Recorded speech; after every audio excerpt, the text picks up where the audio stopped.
Leroy Horde joining us on the Cleveland Sports Show. Here's the simple explanation to all that. This Browns team is built on a couple of things. Running the football, getting after the quarterback.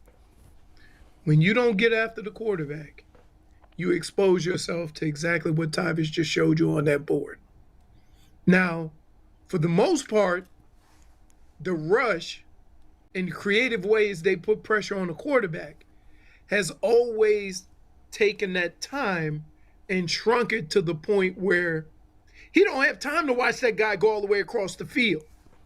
And now you asking a quarterback to make an anticipated throw in hopes that his guy is going to be in the right spot. So with all those things going on the football field, the thing that Tyvis didn't mention was that route takes about 5 seconds to run. Facts. And I don't care what coverage you in. If you let any type of talent run in your secondary for 5 seconds, you're going to get beat. So we tend to look at the results without looking at the actual facts of what's going on or what has been happening. For example, let's just look at this.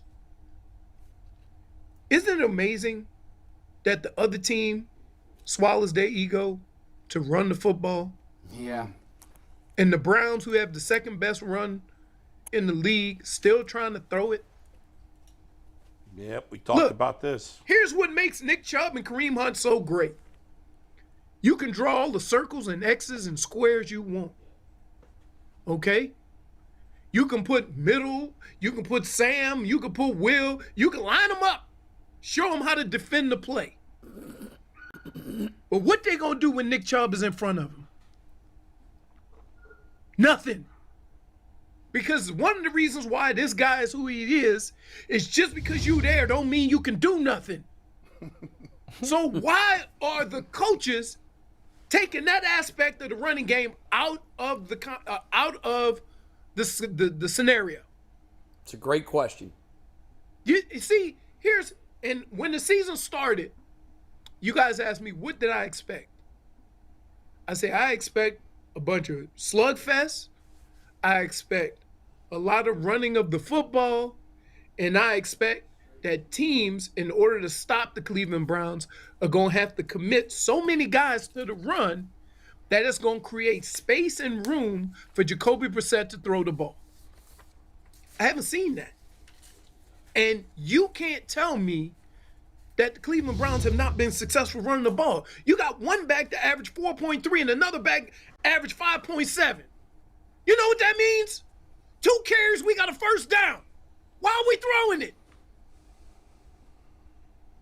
Even in my Michigan math, I know 5.7 plus 5.7 equal a first down.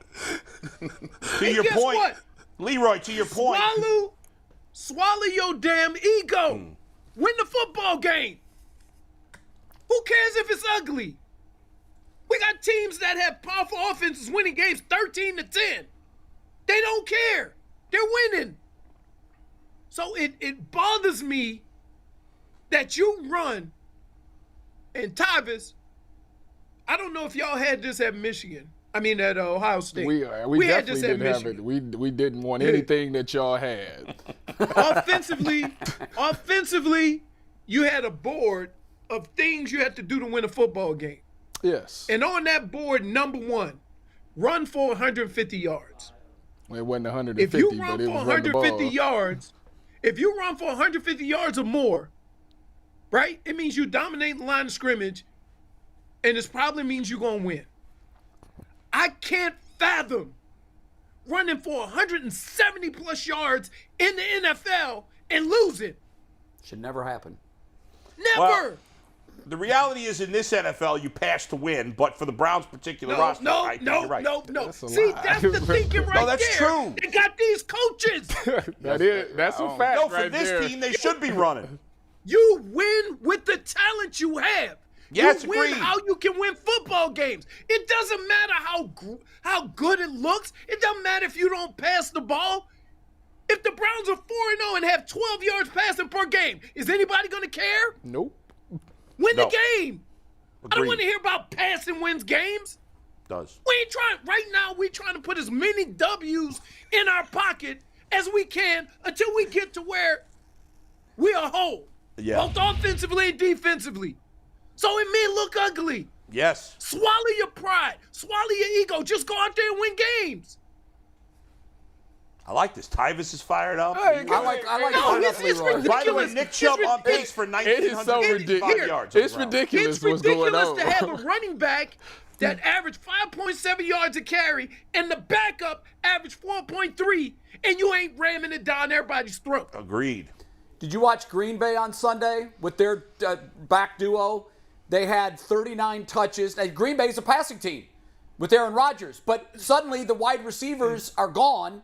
He doesn't have anybody to throw to. And what do? They reinvent themselves. They run their pony package. They've got both guys on the field a lot together. They combine for 40 touches, and they win a hard-fought game in overtime.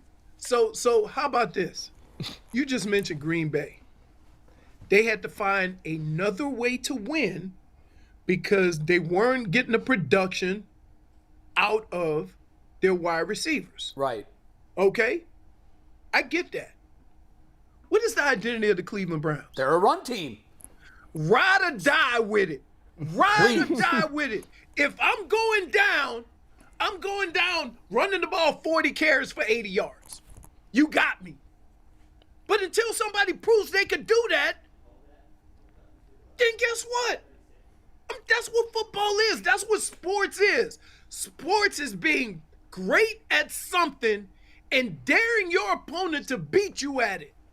It's not tricking the other team. Who we trying to trick? You don't need to trick nobody. You got Kareem Hunt and Nick Chubb. It's all fair. You know what, Leroy? It sucks that you can't even lose a damn game with your best foot forward.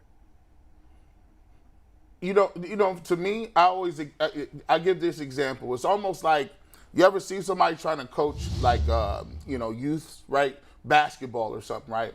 And so they get a kid that's like tall, but he's a little lanky, and but he can shoot, he can dribble too. You know, the coach will say, now the coach work at the local Dollar Tree. He ain't really ever played no basketball. He'll take the ball out of the tall kid's hands, give it to little Timmy over here. Now, unbeknownst to him, the tall kid was Kevin Durant, and the other tall kid was LeBron James. Now, he done told them, go down there and post up, because that's how you got to learn how to be tough in the paint. No, bro. Give the ball to the tall kid and run pick and roll every play. And guess what they do? They run pick and roll every play, and you can't stop them. Bush, you know what I'm thinking about? You ever seen the movie Kicking and Screaming with Will Ferrell? He tell all the kids, get the ball to the Italians and get out the way. Get the ball to the Italians. Right? That's what he say. Where the Cleveland Browns Italians is Nick Chubb and Kareem Hunt. Right? Right. It's not, guys. It ain't hard. Every year we've walked into a locker room. The coach and the organization say, leave your ego at the door. This is a team thing. We gonna do what we got to do to win. Hey, that's the way you do it. Yeah. The softer side of Leroy. He softer side. She had to come in and say, let me get your blood pressure high. She's like Come on, screaming calm like down. a I didn't say she'd have heard him now. No. So here's the deal. That's her way of telling him to settle down, Leroy. During my here's the deal. When I do my radio show, Yeah. right? She comes in and she knows everybody, Yeah. right? She doesn't know that it's not my radio show. Okay. So that's why she came in. Well, now she know us. Now she knows. Hey.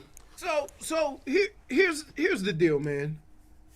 Like, they tell us when we go the first day, Tyvis, What's the first thing they tell you in college? And I'm like, hey, everybody's good. Leave your ego at the door. It's about the team. Yes. You do whatever you have to do for the team. Leave your ego at the door. It ain't about you. That's rule number one. Rule number one. Why don't these coaches get that? Just because you're an offensive guru don't mean you got to score 50 points if you don't win. Stop it. It's all fair. So what? Your elaborate offense ain't working. The only thing that's working is Nick Chubb and Kareem Hunt. So do it. Swallow it. That's all you got. Swallow it. It's a fair point because if you think about, right, like the opposite here, right? The Bills have a great quarterback. They don't have much of a running game. So they're not in a big spot late in the game, they're not handing the ball to Devin Singletary. No. They're throwing the ball Right. because they got a great quarterback. Same thing with the Chiefs. Win the Browns are the opposite game. right now. Let me ask you, Leroy. Let me ask you this question because I was sitting around and I was thinking about it last night. If Deshaun Watson was playing quarterback, would they have won or lost this game? Do you think he would have made a difference on Sunday? I thought about that. Here's where he makes a difference, okay? Because defenses will be less inclined to give a look that dares Deshaun Watson to throw the football. You see what I mean? Yeah. What they're Browns are doing 4-0 is with Watson, I think. is they're bringing people up to kind of make the numbers look like the Browns have to throw the football, right? And we're They taking the won't bait. do that. They won't do that with Watson. They won't. If they gonna come up to stop the run, it's gonna be fully committed to it. But they just giving looks. You know, they keeping guys around the line of scrimmage and then dropping out. A lot of teams are doing that with Jacoby Brissett. Now, the kicker is when you do that, you still in chase mode and Amari Cooper's getting wide open. You see what I mean? Because they chasing him around and he's an excellent route runner. But I don't know, Leroy. From a defensive standpoint, I think even if D. Watt was there, they still would have lost because the defense was just not physical, and if they controlled the whole fourth quarter. I'm gonna give you the offensive. I'm not into no shootouts. I'm gonna give you the offensive perspective on this, and this is why I'm so just discouraged about what's going on. You should see how I feel defensively. If I give Nick Chubb and Kareem Hunt 3 more carries each, They win. what does that do to the clock? They win. They win the game probably. So if I take points when points are available, and then I get the ball back and go Kareem Hunt and Nick Chubb, what does that do to the football game? See, when I say playing to your strengths, the decisions that you make throughout the game lead me to believe whether you are playing to your strengths or not.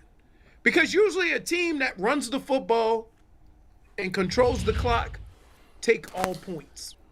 Yep. And you let it play out at the end. So I don't understand. We just saw it just now with Baltimore. When have you ever see a coach pass on the lead? Yeah, that's You know the what? NFL today. I don't Everybody want a wants 3-point lead. I want a 7-point lead, and you end up with a no-point lead. And a loss. Right. So when you have important pieces on your team out, you have to go more reserved. You have to stick to what you're good at and what you're great at, and you want that portion of your team to lead you to victory. I mean, the most disheartening thing about all this is you took the ball out of the hands of the 2 guys who can make the most impact on any game that you play. 100% true. If I'm going down, I don't care if it's a fumble. I don't care if it's 3rd and 1 and we don't get it. If I'm going down, I want to hear these words.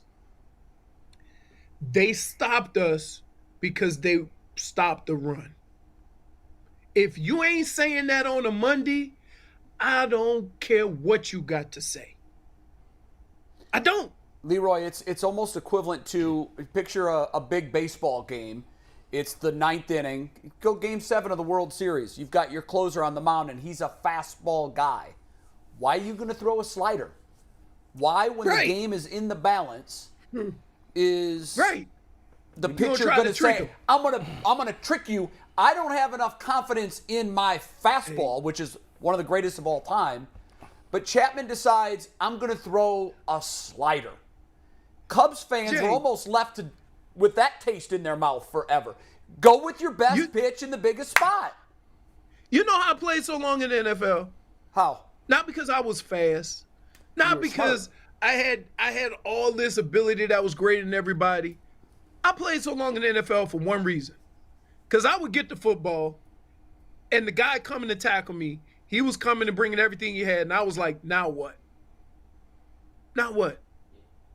Just because you hear it don't mean you're going to tackle me. And so I spent a whole career not caring if I could run away from anybody and looking in the eyes of people that look confused because they didn't know how they were going to get their arms around my fat ass. And but that's okay because I understood who I was. You played to your strength. Right. I think what Leroy's saying is I've missed my calling as a running back. You be dominant. I got a big fat ass for you, Leroy. No, Leroy, you're absolutely right. You're absolutely right. And it's maddening. And here's the other thing. Other defenses hate it when they look out on the field and see Chubb and Hunt out there together. Yes. So we so we don't do that. Hey, you know what Atlanta did in that fourth quarter running the football? You know who were the maddest people on the field? Chubb and Hunt. Yes. Because they looking down the sideline going, why the hell we ain't doing this? And nobody, Nick Chubb ain't gonna say nothing. And nobody ever heard of the Atlanta guys. They ain't gonna say nothing. No, but you can feel it. They'll never do If that. the fans are feeling it, they're feeling it. Oh, by the way, Leroy, they did it with the second and third string running back. One of the guys was on the practice squad until Wednesday of last week. Right. I would just like I would like to ask, and I always, because you know the one thing I'll say when Bill Belichick was a coach, if I ever had a question about what we were doing, as long as I went about it the right way, he would explain what everybody was thinking. And I appreciated that. Because even if I didn't agree with it, I get an idea of what the coaching staff is thinking in those moments, right? And then I could say, hey, man, that's not who we are. I get it.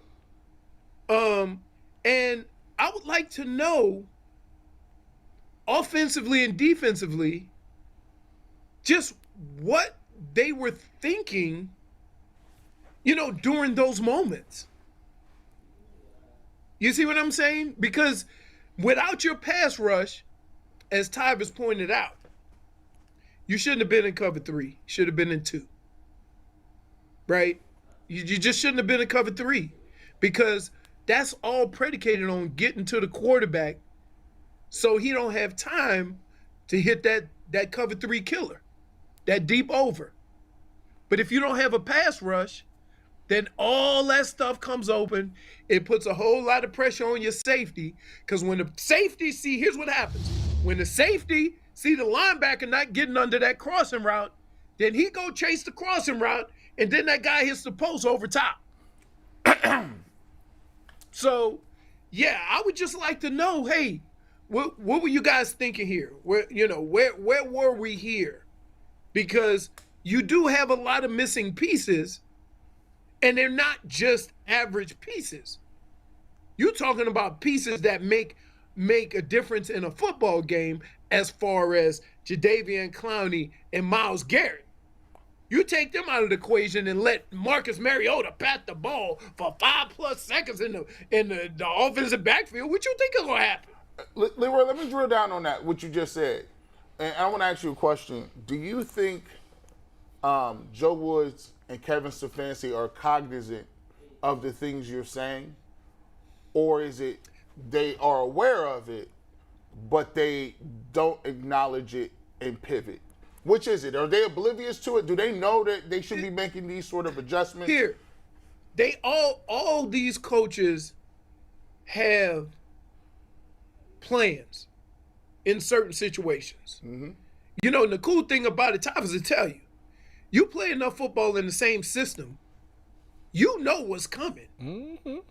You don't have to look to the sideline, because you can take the down, the distance, and the situation, and you know what defense, what offensive play you're going to run. So Facts. everybody's on the same page. The only way you can screw that up is do something different. Try to trick them. Because you're not only tricking them, you're tricking us. So I do believe that they have a plan. But here's where plans go to hell. Plans go to hell when something else is working and you don't have the cojones to stick with that. You still go to your plan because you think you're a superior coach. And I'll give you a perfect example. You can say what you want about Bill Belichick, right? But in them last 2 games, Bill Belichick would have ran it 50 times. And if you don't believe me, go see what he did. Was it last year against Buffalo? Against Buffalo. It was windy. 4 Threw passes? 3 passes. 3 passes? 2 or 3, yeah. No, or it was a 3. 50-mile-an-hour wind. Yeah, it was a weird. By the way, But Jay, that's my point. You gotta Adapt win to the game. situation. Yeah. Right. Adapt to the situation. by the Right. way, So when they get to 150 yards, I'm thinking, this is over. right. Because they going to kill him. And then I see Jacoby Brissett dropping back for a damn pass. I'm like, what? What are we doing? You ain't fooling nobody. So I do think they have a game plan. I do think that sometimes it takes, because when you go through preparation, these coaches go through a lot more preparation than we do, getting game plans for this. And most coaches are reluctant to just change after a series or something like that. I get all that. But you also have to be aware of what it's going to take to win the game. And I think at that moment, as things were going, you have to continue to run the football. You have to get all points possible.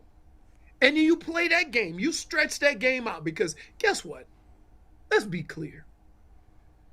Do you care if Marcus Mariota got the ball with 4 minutes left and they got to score a touchdown? No.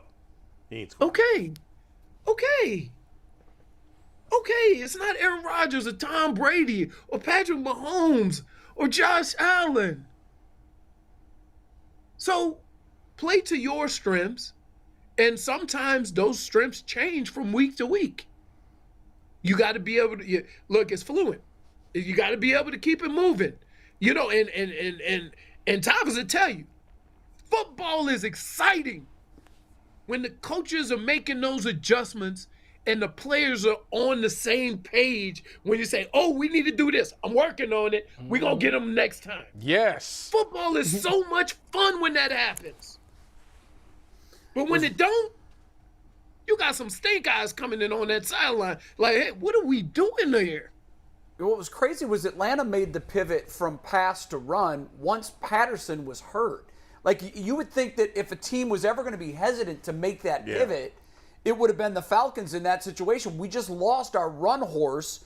We're going to have to stick with the pass. But no, Yeah. Receiver? They looked to run a lot to begin with, but they went even more heavy than but normal. when your horse is out, You dominating the line of scrimmage, you though. might pivot to the run, or the pass, but they didn't do that. By the way, some news from the Browns, like who we know Kevin Stefanski is so obsessed with using 3 tight ends, and he's been using an offensive lineman as a 3rd tight end. Well, at least they won't have to do that anymore, because they're signing Pharaoh Brown, who was on the Browns, I think, in 2019, if I remember correctly. He's from Cleveland. He went to Rush. So he's expected to sign with the Browns. He's there today. Hey, you can put 7 tight ends in the game. If you ain't gonna throw, if you ain't gonna run it, who cares? Man, We're tight end drunk. tight end Let's bring in Robert reverses. Smith. I hate the 3 tight ends. Listen, I do too. We have a 1-2 running back combination too. Leroy Horde comes at you, and then all of a sudden we pivot and we pitch the ball to Robert Smith. Robert, obviously the Browns didn't play to their strength. The Falcons pivoted in the fourth quarter, and the Browns couldn't stop it. What's your thumbnail assessment of what the hell's going on over there right now? Well, I agree with Leroy. You do kind of have to change, to the circumstances at hand. Like I said, Mike Tyson used to say, Elroy, everybody's got a plan until they get punched in the mouth, right? That was it. I love coming on these segments. I love coming on these segments and hearing Leroy talk, and then I hear somebody in the background like, but, and then Leroy. He'd be like, hey, chalk that up. Yeah. And you just stop and you just say, forget it. That's the way he plays football, too. Just go ahead. That's right. Get your money off, dog. For 5 years, Leroy Robert told me to shut up every day. Elroy, you are the Floyd Mayweather, Rocky Marciano of talking, unbeaten, untied. He's so good with it, too. No point even stepping in the damn ring. Hey, this is no lie. Once a day, Robert, we sat right next to each other. Once a day, Robert would look over and say, "Shh, Leroy, shh." I said, man, we've been doing this for 3 years. We know what's up. Leroy, shh. To give you all a little context, we did that hang on Sunday. Leroy joined us in the second quarter, and it went from a hang to the Leroy Horde Show. That's basically what happened. He dominated. Hey, it was cold, too. I found myself in the chat eating wings. I had wing juice all over my face. Listening to Leroy. Leroy started talking. I just put myself on mute, and I just watched the game. Hey, I sure wish I had got my wings. Oh, you didn't get no wings? They said, no, me delivered and them. Leroy, they got left out. Leroy, I'm with you, They man. gave us a ton of food, too. How was the hang experience? It was the Leroy It was show. cool. It was cool. It was cool. Leroy. There was a couple of guys I hadn't seen in a while. I hadn't seen John Abraham, and I played with Dre. So Right, you did. that was cool to catch up with him. John Abraham was in there talking all kind of. He had all the smoke on. I said, I like this. Yeah. This guy looked like He must have lost a lot of weight because he didn't look like a defensive lineman anymore. Oh no, he's definitely a scat back now. Yeah. He He was only about What's the when point he of played. He keeping was that only weight like when you retire? 240, Yeah, exactly. 250. Hey, Tyvis is right, man. You need to keep all that weight. Yeah, it's bad Let for your heart knees and relax stuff. a little bit. Robert, what's weird though, and you know this because you've stayed around the business long enough. I remember at ESPN, it was the small guys that got big and the big guys that got small. And Absolutely. you guys are still look like you did when you played. But I remember you'd see some linemen come rolling in there. I remember Stink was like running marathons and like 210 pounds. Yeah. Mark Schlereth. And, he was a hog when he played. A lot of those big guys trim down after they're done. But y'all running backs need to have an intervention with Maurice Jones-Drew. He got the husky pants. He got the 40. Why you got to make fun of the fat guy? He got the 46. husky. Hey, you know he got tendencies. He always had the wide hips. When he played, it was like, ooh.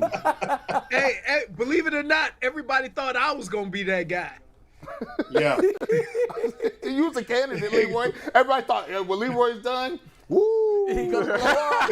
Hey, did your thing, though, big dog. Louisiana guy, he knows how to eat. We all know he knows how to talk. But, Leroy can cook too. Leroy can kill that damn grill. So I've heard he's great on it. And I'm trying to come he's down done, there. he's done well to keep the weight off. I got plane ticket money, Leroy. Don't play with me, dog. I just listen. I can get there. No, I get there. I just want to pull up. There's more of us up here. just Let's let get me everybody know. here for a tailgate party. I can't. The Browns played the Dolphins. Oh, you're right. You right? Yeah, you're right. You right? Yeah, that sounds like a great idea. right. Leroy, thanks for bringing the smoke today. We'll see you next week, man. Always great All right. stuff. All right. See you, Leroy. Always Later. strong. All right, Elroy. All righty. Robert, All right. before the Later, show, the Juice. temperature in here was about, 65 degrees.